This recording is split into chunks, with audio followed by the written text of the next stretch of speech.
For the life of me, I couldn't understand why the fights were publicized and my motivational speaking was ostracized. People, it's time to break the chains and stop letting our minds be circumcised. And yeah, you know me though, I got a big joint and she loved my big ego. Egotistical, egomaniac, it's whatever you want to call it. For my family, I'm a workaholic, and whatever obstacles put in front of us, I'm a haul it. I'm gonna do whatever it takes to make sure that my family's straight, whether that means waking up early or staying out late. I'm gonna make sure that my daughter got food on her dinner plate, clothes on her back and a roof over her head. I'm gonna leave a legacy when I'm pronounced dead. But for you, it's the shoes that's attached to the leg I see that you just left your son, and he just said to me, look, a closet full of Jordans, that's what my dad left me. I said, damn, son, that's all? He said, yeah, man, that's all. I said, when you put those shoes on, are they going to make you 7 feet tall? He said, nah, not at all. I was shocked by the situation. I stood there dumbfounded, left in awe.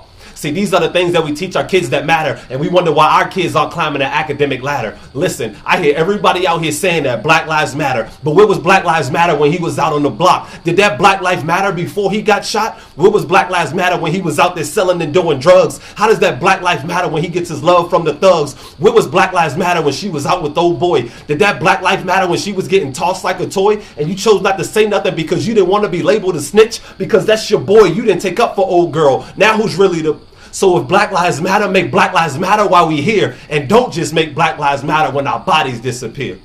So you see what I'm saying, y'all? It's the contradiction. And living in the hood is the prescription to the addiction that we've been given. We were put here to be kings and queens, and the sad some of us don't even know what that means. You think about this. When your son first told you I wanted to be a professional athlete, you were probably the first to crush his dream. Like, nah, son, you can't do that. You got to come up with a new scheme. You laughed at the kid like his dream was a meme. And you wondering why the kid is walking around looking sour. Because what you should be telling him is that if you want it, you can't be a professional working amateur hours. This is your life and you're the captain of the ship, and if you're going to go to school, do it on an academic scholarship. But why would he do that? Because nowadays it's not smart to be wise, because females don't want them kind of guys. They don't want the full course meal. They just want to appetize. But me, I'd rather be rich with a few friends than broke with a ton. I'd rather sleep with my wife than just lay up with anyone. But as a man, you can't talk about marriage or shed one tear. And if you do, it's absurd the amount of criticism that you hear.